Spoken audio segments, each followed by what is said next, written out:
Welcome to Living Simply, a guide to mindful living and mindful parenting with your host, Dr. Gina.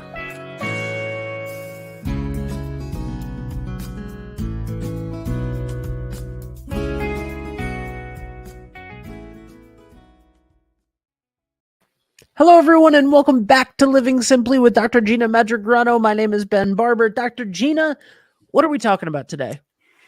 Today, we're talking about how you're not your thoughts. So we're going to focus on our thoughts today because they have such a huge impact on our lives. But I am my thoughts. I think my thoughts. You do think not? Your thoughts. Do I not think my thoughts? Your brain thinks your thoughts, yes. Okay. No, there's two. You're not far off. There's two of you in there. Right. It's okay. We're stepping ahead. There's the thinking you, right? That brain, that computer. Yep. And then there's the observing you. So the you that can notice you thinking. This reminds me of Eckhart Tolle. Totally. Yeah. When he said, "I can't stand myself." I can't live with myself anymore. Yeah. Well, who is the me that I can't live with? Yep. Yes. And who is myself? Yeah. Yeah. That's what we're going to focus on today. Yeah, please explain more in detail, and I'll stop talking for a minute. I keep cutting you off. No, I keep derailing the show, so it's fine. We're only 2 minutes in, and I've already derailed it enough. Well, our brain is an organ, right? We have a heart that pumps blood all day. Our kidneys filter our blood. Our brain, just besides doing other functions, is a thinking machine. So it pumps out thoughts all day. The number varies, right? They say 60 to 80,000 thoughts a day. But on average, that's 1.2 thoughts per second. Supposedly 10% are useful. So 6,000 out of the 60,000 are useful. And the rest is basically the same tape playing over and over again, the same stories, the same background noise. So your background noise is different from mine. My tapes are different from yours. But of all those thoughts, only a select few are really useful. Mm-hmm. But as humans in the developed world, we pay attention to all our thoughts. And that's where depression, anxiety comes in. We have a thought, we believe it. We assume I thought it, therefore it's true. Same with self-esteem. I think I'm ugly. I think I'm stupid. That's a thought. And if I have low self-esteem, I'm going to believe that thought. So one big part we want to work on is noticing our thoughts. So first, to notice our style of thinking, right? If you're pessimistic, you'll have a kind of background noise, optimistic, critical. If you're doomsdayer, whatever your thinking machine does, you have your own style. So you want to be able to notice what kind of thinking goes on in that head of mine. And you want to be able to discern, is this thought useful? Do I need to pay attention to it, or do I just let it go? But we really get caught up with our thoughts and we get fused with them. So in therapy, part of the ACT approach is called diffusion. So we want to put some distance between that thought and us so that thought has less power over us. So those thoughts run our lives. We're on autopilot. We don't even realize how many thoughts goes through our mind and how much these thoughts guide our actions, our moods, till it's too late, right? You notice you're having a panic attack, but you don't notice all the thoughts before that led to the panic attack. Yeah. You just said something that I'd like for you to clarify. What is the ACT approach? Acceptance and commitment therapy. It's the third wave in psychology, but CBT was super popular. It's another approach to psychotherapy, which is based It's a bit of combination of behavioral, mindfulness, acceptance. So it's a different psychological approach to treatment than CBT. CBT focuses on the thoughts a lot, reframing the thoughts, debating with the thoughts. What's great about ACT is it's the act of putting a distance with our thoughts, letting them go. It's value-based therapy. It's a whole approach to therapy that's been studied for over 20 years. Awesome. ACT. But Thank we you say so much. ACT. Yeah. Yeah. Thank you for the clarification on that. You're welcome. So okay. So yeah, that's it's sort of like, so it also makes me think about meditation, right? Because one of the first things that you learn when you're starting to learn meditation is the blue sky method, right? Like, Yeah. your thoughts are clouds and there's always blue sky above it, and the clouds may come and go, or like cars driving on the street, Yeah. and like they come and you can see them and just acknowledge them and let them go. But I also think that there's this big I think like meditation has been the strongest tool that I've personally had for learning that I am not my thoughts, and that I can let them come and go. And Yeah. that's really been a powerful thing for me. So is there something to that? Is there something to this meditation thing? Well, yeah, a lot of people think the goal of meditation is to relax, but really the goal of meditation is to observe your thoughts. And it gives you insight into your thoughts, right? You get to observe your thoughts. And some people like to label them, oh, that's a judgment, that's fearful thought. It gives you a lot of insight into what's going on in your mind. And it allows you for a moment, it's an exercise of focused attention where you don't get caught up with your thoughts. So it's basically exercise for the brain. And the more, some clients will go, oh, this meditation didn't work. I kept having all these thoughts, having to come back 100 times. And I'm like, well, that's awesome. That means it's like you did 100 reps at the gym instead of 20. So for 100 times, you let the thought go.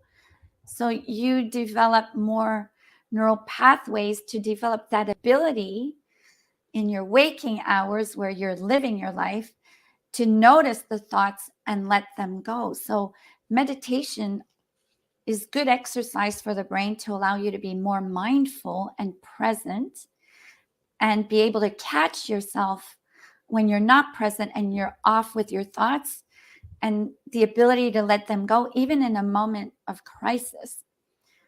But people tend to want to practice the exercise when they're in crisis, and that's the worst time. You don't learn to swim when you're drowning.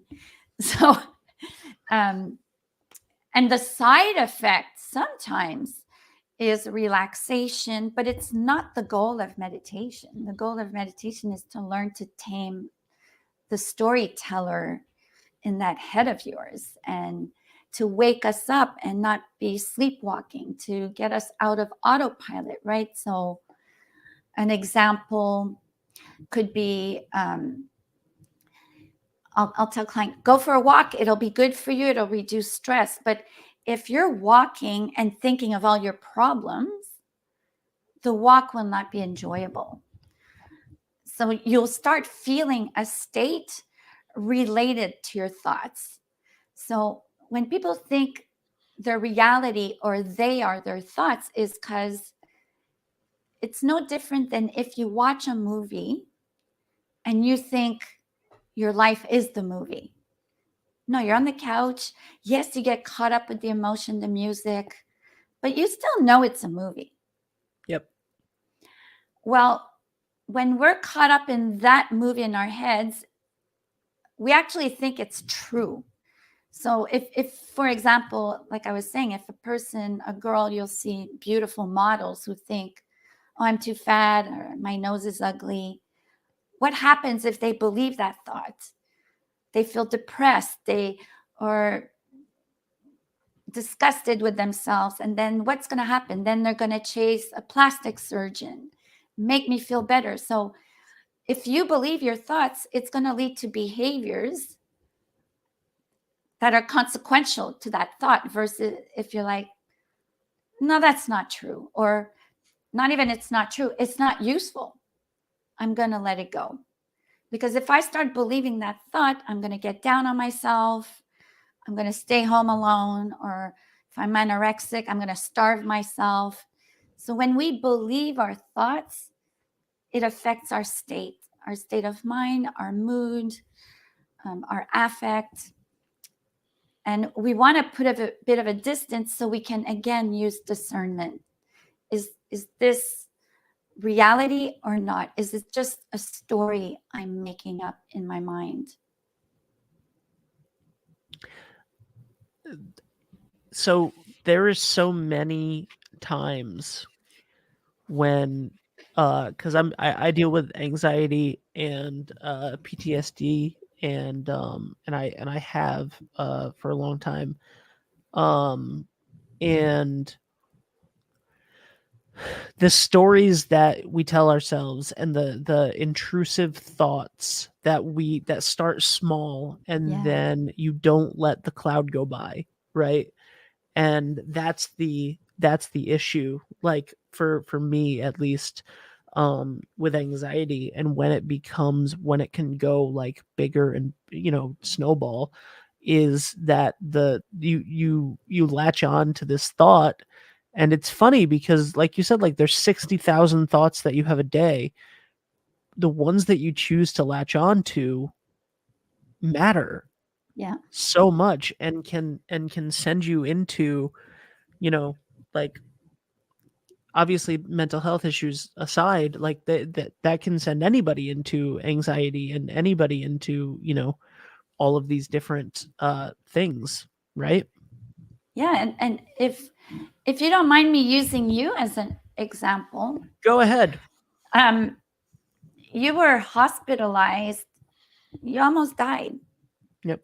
Remember the last, I don't know if it was a pandemic or an epidemic. So you would have PTSD and anxiety around the current pandemic. So that thought is not irrational. And it is true that you're more vulnerable and could be in danger. So we can never control the initial thought, the feelings, they just show up. We cannot control that. What we can control is how we react to that. So it doesn't matter if the thought is true or not. I always tell my clients, think, is it useful if I follow that thought? Because like I said, over one thought per second, you can quickly downward spiral. In 5 minutes, imagine how many thoughts you have. That's 60 times 5. Yep. You have a time to have a panic attack. So what do is you shift your attention, or you go into problem solving. So your example, you could be frozen by fear. Oh my gosh, am I going to get sick? Or what do I do to protect myself? And that's empowering, right? So then you do all the health measures necessary so you won't end up in the hospital. So the initial thought is useful because it triggers, okay, I need to two choices. I go down the path, oh my God, it could happen again. I could be in the hospital and blah, blah. Now I have a panic attack. Or how do I transform this first thought into something useful? Okay, I need safety measures. I need to implement this. I need to stay healthy. I need to avoid blah, blah, blah. And that's empowering because that's in your control. You won't do risky behaviors. So some level of fear is actually healthy. Not all fear is bad. So, okay, I had this initial fear. What do I do with it? Do I go down panic attack? Or do I transform the fear by choosing where I place my thoughts?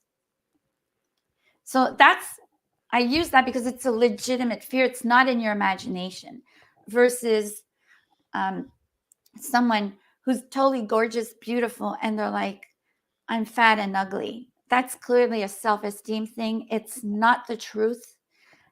And we need to refocus. That's a different way. So it's using that discernment and how do I transform and where do I place my attention? So you're basically choosing your thoughts. Like I said, you can't control the initial ones, but you can control where you're going to go with it. Yeah. Yeah, absolutely. I think that reminds me of like some of the things that people have told me throughout the years when they've given me advice on this is, check your surroundings, like what are 5 things that you can see, that you can smell, that you can touch, that you can actually physically put your hand out and touch something. And those seem to be very clearly like the point of that is to get your brain to focus on another thought for a minute, right? And it Like, grounds you, right? yeah. You're back in this moment. One of the things, because last year around this time I was having some pretty bad anxiety, and I was told to do some, I probably am going to get this wrong, some somatic meditations and therapy where you're like you're fixating on a body part, right? And so when your anxiety is like based on your whatever it may be, your arm, and you feel like there's pain there or whatever, can you focus on can you find a spot in your body that feels completely fine?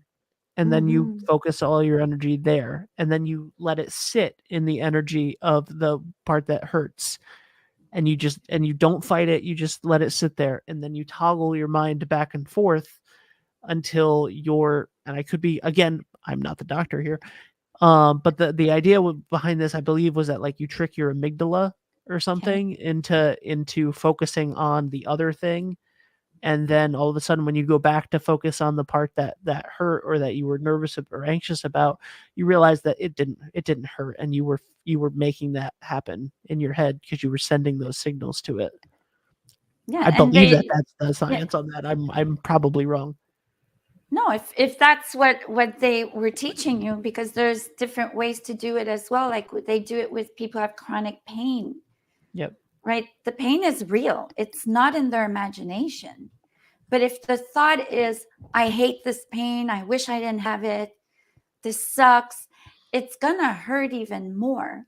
Versus your strategy was really good. Like it's very useful. Focus on another part that doesn't hurt. But let's say people are hurt everywhere. Then instead of resisting the pain, observe the pain.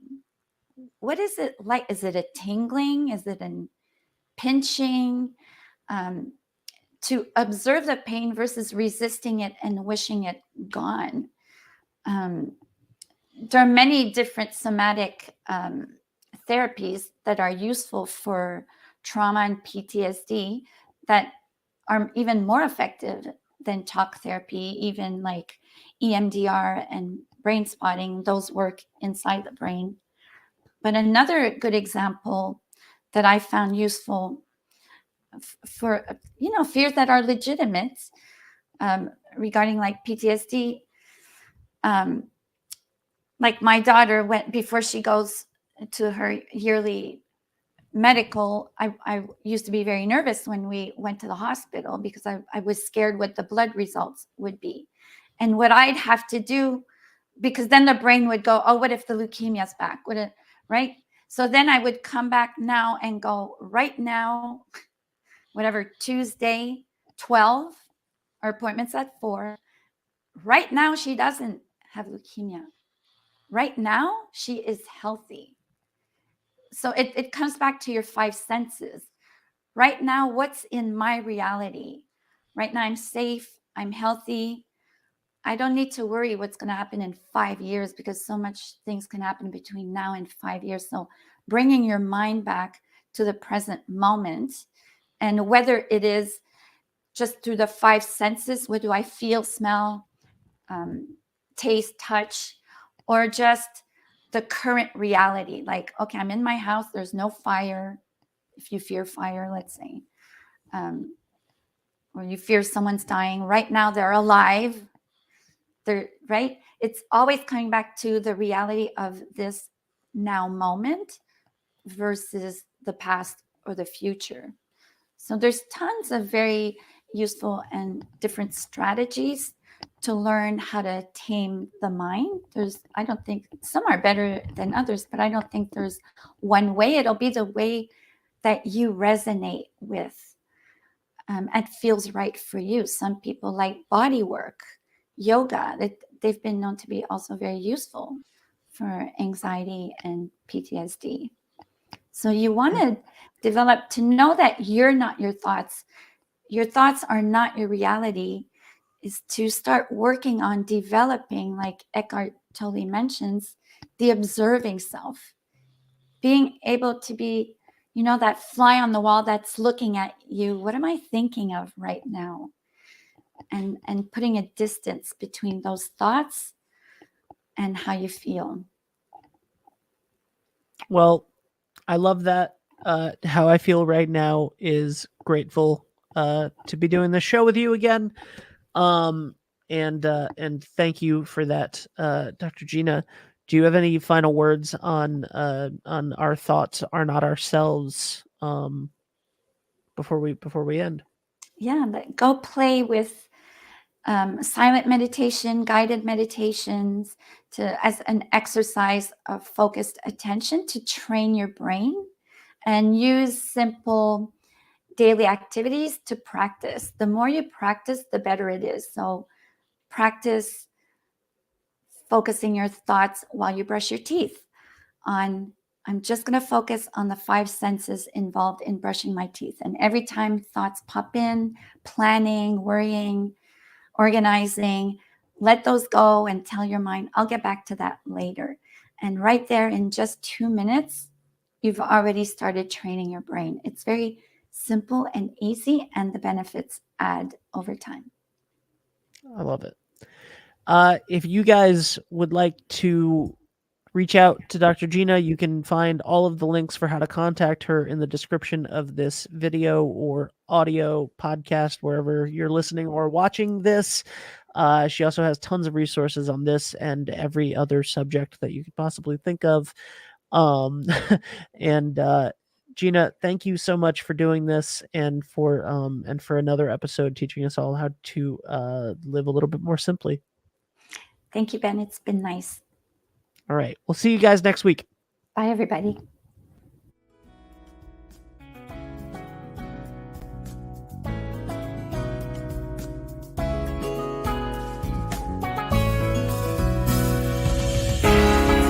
For more information or to book an appointment with Dr. Gina, go to drmandragrano.com or click the link in the description of this episode.